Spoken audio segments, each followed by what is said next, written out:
Welcome to the Transformative Neurotherapy Podcast with your host, Dr. Heather Putney, founder and executive director of Transformative Neurotherapy. This is the place where healing happens faster.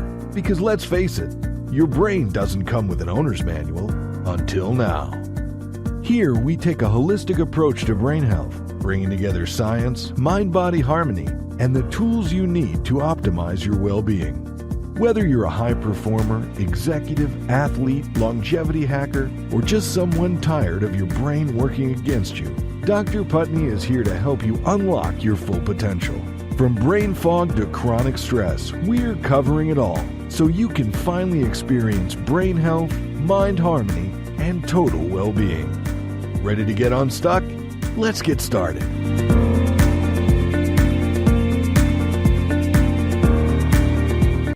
Inflammation does not just affect the body, it can quietly disrupt the brain in ways most people never realize. Welcome everyone, I'm Julie Schwenzer, co-host and producer in the studio with Dr. Heather Putney, the founder and executive director of Transformative Neurotherapy. Dr. Heather, it's always great to be with you. Nice to be with you too. So, Dr. Heather, how does neurotherapy help with inflammation? Well, we have several ways where it can improve inflammation. When we see neuroinflammation, we see a couple of different patterns. LED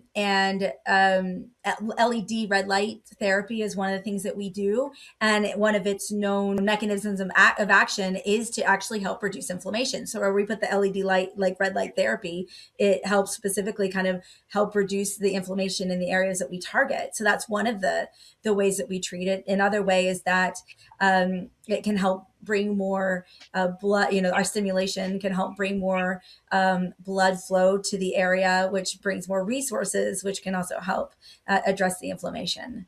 Another thing that we're able to do that's pretty specific to inflammation is that we can actually work with that gut-brain axis. So we see inflammation with a lot of different cases. It's actually quite non-specific to a lot of the conditions that we treat on the mental health realm. We actually see it in many different situations.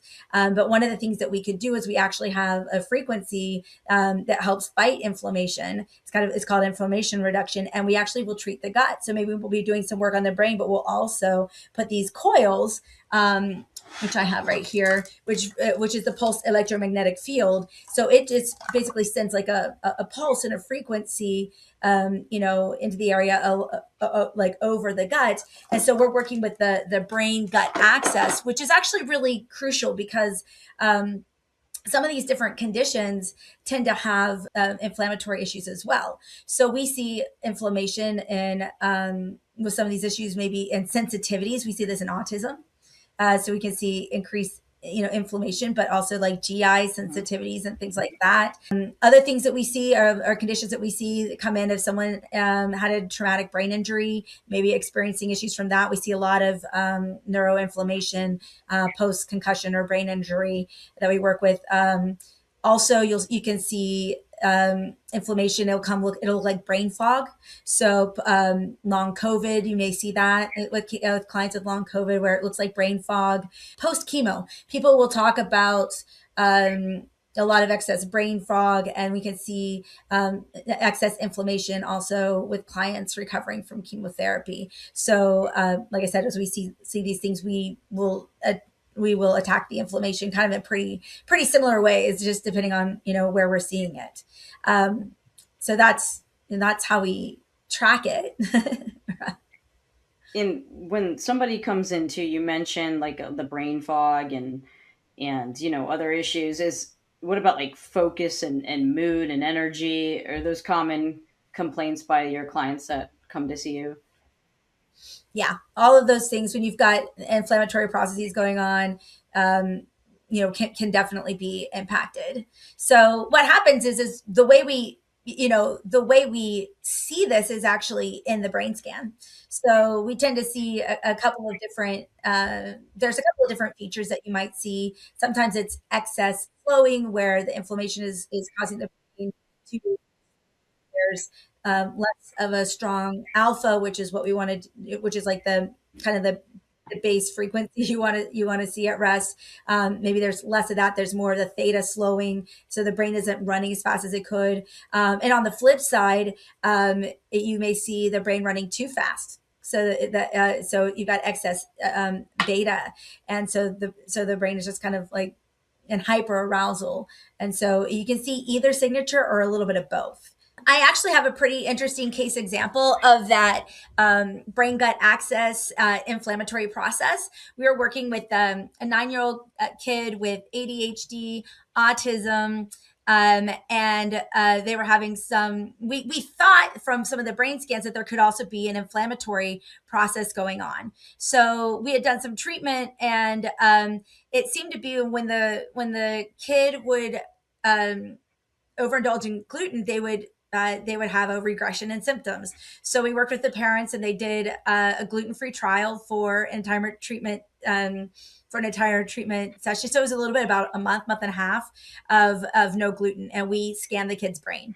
And then what happened is the kid went to their school was going to have this like special donut day treat, and the kid was really upset that they weren't going to be able to participate, and so forth. And so we actually had previous scans with the kid, that had been eating gluten. We had this scan of, what the brain looked like without gluten. So we decided, like, why don't we just go ahead and let her try it? There'll be no treatment between now and then. So, this is her scan today. Let her go eat the donuts tomorrow. We'll bring her in at the exact same time, 2 days from now, and we'll just do a rescan. So there was no treatment in between. We're talking about, 48 hours difference. And so we see what shift the brain had to a kid that this is very clearly gluten sensitive. So I'm going to kind of zoom in and see if I could point to some of the examples. So like I said, this is just, a couple of days different from scan 1 to scan 2. No treatment was done between the two. But what happened is this is the no gluten. And this right here is the alpha peak that we'd like to see. The client still had, excess theta, excess slowing that we were working on, which is also an ADHD feature, but we had some alpha and some beta here as well, and in our alpha pattern. So what we see is this is what she looked like before eating gluten. And then what happened is, and I don't know how well you can see this on the screen. Number one, you can kind of see how like these lines are kind of a little bit more clustered together. That's kind of an indicator of a little bit more synchrony in the brain, a little bit more, more coherent. And then if you look at this, and I'll, kind of zoom in a little bit more, it's a little bit more widespread. It's less organized, so if you can kind of compare the two, you can see that right off the bat. The other thing is that theta peak frequency, so the slow peak actually slowed down a half a hertz. So the slow peak got worse, which is not what we like to see. And then the alpha power, so the actual energy in the head, in her head, actually decreased. So the amount of, alpha that we saw here, you can see this is her alpha peak. It kind of just kind of shifts away. You can see that there's less of that. And we see excess beta. So when I said that, like, some of the profiles we see some slowing as well as some fast waves. So that's what we're seeing, kind of a mix with this inflammatory process for this kid who is clearly gluten sensitive, because that's the only thing that changed. So this helped the kid and the parents see that, for them, the gluten really, really did make a difference. This is another example of it, the no gluten with the gluten, just a different condition, but you can kind of see like the theta peak shifted, slowed down, as well as the power of the alpha peak decreased from 4.8 to 3.4. So that's actually a decent reduction in power, which is kind of energy in the head. So, and also we have the kids do an ERP, which is basically this is a visual task where they see either a go sign or a no stop sign, and they click when they see the go and they ignore it when they see the no. So it's a go no go task. And so the kid, 3 days before performed the exact same task with 97.8% accuracy, and her reaction time was 868 milliseconds from the time that she saw the signal till she processed that she was supposed to respond, and how accurate she was, as well as like her variability in response. So this is what we saw. 3 days later, her average response time went from 868 milliseconds to 1,013 milliseconds. Reduction in her accuracy from 97.8% to 93.8%.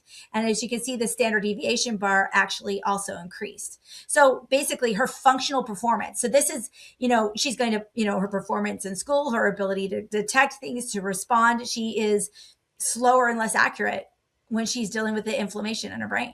So, so this is, a good example of, we can kind of click out of this now, but this is a good example of a case study of, a client experiencing, some, food sensitivities, that's creating inflammation in the system, and how that's impacting their brain and their brain functioning. So, Dr. Heather, we want to thank you again for breaking everything down so clearly. Obviously, you deal with inflammation a lot with your clients and the impact on the brain.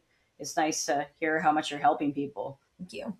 And we'll see you next time on the Transformative Neurotherapy Podcast. You've been listening to the Transformative Neurotherapy Podcast with Dr. Heather Putney. Remember, your brain isn't supposed to hold you back. It's supposed to power you forward.